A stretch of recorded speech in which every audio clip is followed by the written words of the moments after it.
राज्याचे क्रीडा मंत्री आणि राष्ट्रवादी काँग्रेस अजित पवार गटाचे नेते माणिकराव कोकाटे यांच्या विरोधात अटक वॉरंट जारी करण्याचे आदेश न्यायालयाकडून देण्यात आलेले आहेत.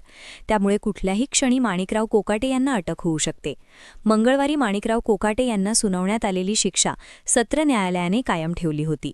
त्यामुळे तेव्हापासूनच माणिकराव कोकाटे यांचा आता काय होणार, त्यांना अटक होणार का याच्या चर्चा सुरू झाल्या होत्या.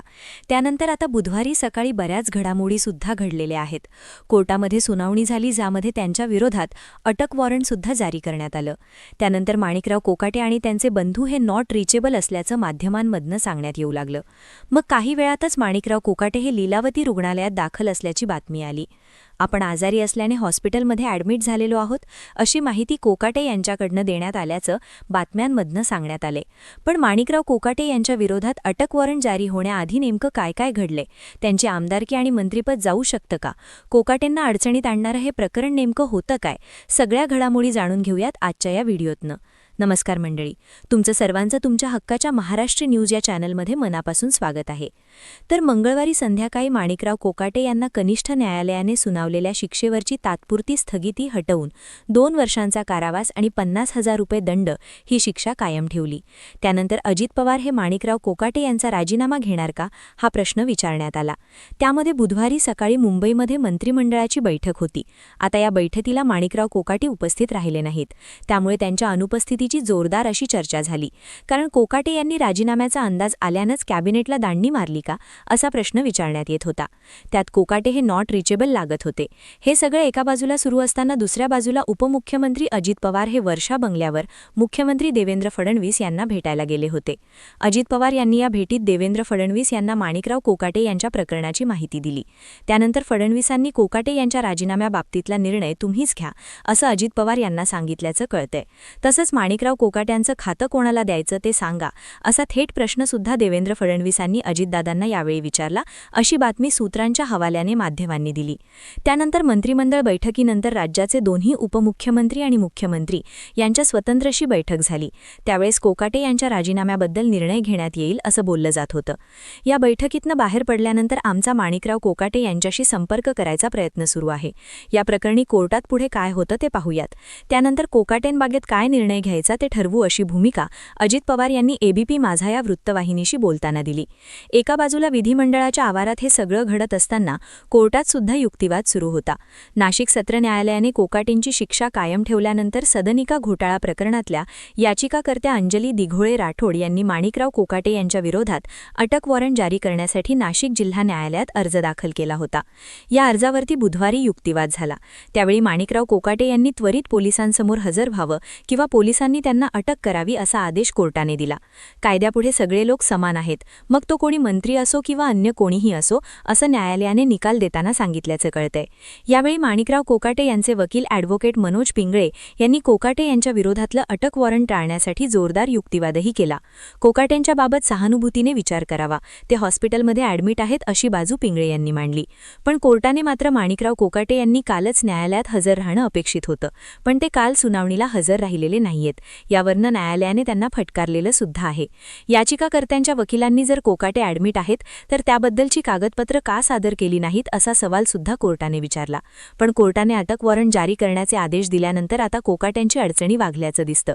कारण कोर्टाच्या निकालाची प्रत विधानसभा अध्यक्षांकडे गेल्यानंतर या प्रकरणात कारवाई काय होणार हे स्पष्ट होणार आहे. आता ज्यावरनं अटक वॉरंट निघालेलं आहे ते प्रकरण नेमकं काय होतं ते सुद्धा समजून घेऊयात. राज्यातल्या कमी उत्पन्न गटातल्या नागरिकांना महाराष्ट्र शासनाकडनं मुख्यमंत्री कोर्टातनं अत्यल्प दरात सदनिका दिल्या जातात. या अल्पदरात मिळणाऱ्या सदनिकांसाठी अर्ज करणाऱ्या अर्जदाराच्या नावावर अन्य कोणतीही सदनिका नसल्याचं प्रतिज्ञापत्र आणि आवश्यक कागदपत्र सादर करणं बंधनकारक असतं. पण माणिकराव कोकाटे आणि त्यांचे बंधू यांनी 1995 मध्ये बनावट कागदपत्रांचा आधार घेतला आणि नाशिक शहरातल्या कॅनडा कॉर्नर भागात निर्माण व्ह्यू अपार्टमेंटमध्ये मुख्यमंत्री कोट्यातनं प्रत्येकी 1 अशा 2 सदनिका मिळवल्या, असा आरोप त्यांच्यावरती आहे. त्यात याच निर्माण रिव्ह्यू अपार्टमेंटमध्ये आणखी 2 सदनिका इतरांच्या नावावर असल्या तरी प्रत्यक्षात त्यांचा वापर कोकाटे बंधू करत असल्याचं सुद्धा तपासात समोर आलं होतं. आता या सगळ्या प्रकरणात दिवंगत माजी राज्यमंत्री तुकाराम दिघोळे यांनी 1997 मध्ये तक्रार दाखल केली होती.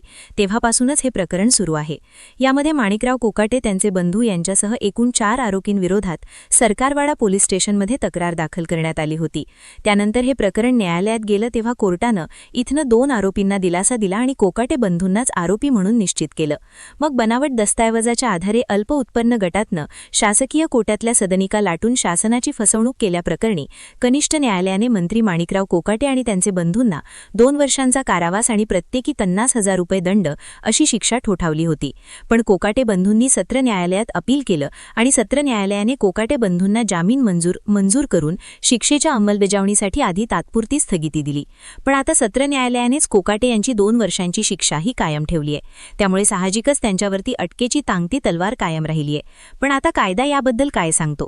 तर लोकप्रतिनिधी कायदा 1951च्या कलम 8(3) नुसार जर एखाद्या लोकप्रतिनिधीला न्यायालयाने 2 वर्ष किंवा त्यापेक्षा अधिक कालावधीसाठी शिक्षा सुनावली तर त्यांचं सदस्यत्व तात्काळ रद्द होतं आणि शिक्षा झाल्यापासून ती भोगल्यानंतर 6 ते वर्षपर्यंत निवडणूक लढवण्यास अपात्र ठरतो. सोबतच या सदस्याला मतदान सुद्धा करता येत नाही. काँग्रेस आमदार सुनील केदार यांना नागपूर जिल्हा मध्यवर्ती सहकारी बँकेतल्या घोटाळ्यासंदर्भात न्यायालयाने 5 वर्षांच्या सक्त मजुरीची शिक्षा सुनावली होती. त्यामुळे त्यांचं विधानसभा सदस्यत्व रद्द होणार अशा चर्चा झाल्या. पण केदारांनी उच्च न्यायालयात धाव घेतली आणि कारवाई टळली. पण एखाद्या आमदाराला न्यायालयाने दोषी ठरवून शिक्षा दिली तर स्थानिक पोलीस त्याबाबतची माहिती विधानसभा अध्यक्ष किंवा सभापतींना कळवतात. त्यानुसार सभापती किंवा अध्यक्ष त्याची नोंद घेत संबंधित आमदार कारवाईला पात्र आहे का हे तपासतात. त्यानंतर पुढची कारवाई होते. सध्यासुद्धा विधानसभा अध्यक्ष यांच्याकडे संबंधित आदेशाची प्रत पोहोचलेली नसल्याचं आणि ती पोहोचल्यानंतर अध्यक्ष कारवाई संबंधीचे आदेश देणार आहेत असं सांगण्यात येते. पण आता या सगळ्या प्रकरणातनं मार्ग नेमका काय? तर अटक वॉरंट टाळण्यासाठी आणि शिक्षेविरोधात अपील करण्यासाठी माणिकराव कोकाटे यांच्या वतीने उच्च न्यायालयात अपील करण्यात आलेली आहे. त्याबद्दलच्या सुनावणीमध्ये नेमकं काय होतं हे पाहणं महत्त्वाचं ठरणार आहे. विधानसभा अध्यक्षांनी लोकप्रतिनिधी कायद्याअंतर्गत माणिकराव कोकाटेची आमदारकी रद्द केली तर नियमानुसार ते 6 महिने मंत्रिपदावरती कायम राहू शकतात. साधारणपणे उच्च न्यायालयाकडनं तशा प्रकरणात शिक्षेला स्थगिती देण्यात येते. तर ही स्थगिती मिळाली नाही तर मात्र कोकाटेंकडे सुप्रीम कोर्टाचा सुद्धा पर्याय असू शकतो. महत्त्वाची गोष्ट म्हणजे हायकोर्टाने तातडीने सुनावणी घेतली तर कोकाटेंना दिलासा मिळू शकतो. नाहीतर त्यांची आमदारकी जाईल आणि लोकप्रतिनिधी कायद्यानुसार आमदारकी गेल्यानंतर त्यांना शिक्षा भोगून आल्यानंतर पुढची 6 वर्ष निवडणूक लढवता येणार नाही. नुसतीच आमदारकी रद्द झाली तरी मंत्रिपद मात्र 6 महिन्यांसाठी राहू शकतं. पण जर अटक झाली तर मंत्रिपद टिकेल का याची शक्यता सुद्धा कमीच दिसते. आता माणिकराव कोकाटे यांच्या वकिलांनी कोकाटे आजारी असल्याने शरण येण्यासाठी 4 दिवसांचा वेळ मागितला होता असा दावा माध्यमांशी बोलताना त्यांनी केलाय. पण आता कोकाटे थेट ॲडमिट झाल्यानं नेमकं काय होणार हे पाहणं महत्त्वाचं ठरणार आहे. सोबतच नाशिक पोलीस आजच मुंबईला अटक वॉरंट घेऊन येण्याची शक्यता असल्याची बातमी काही माध्यमांकडून देण्यात येतेय. आता या संदर्भात जी माहिती समोर येतेय त्यानुसार हायकोर्ट या प्रकरणात आजच तातडीची सुनावणी घेण्याची शक्यता आहे. त्यामुळे सुनावणीत नेमकं काय होणार हे पाहणं महत्त्वाचं असणार आहे.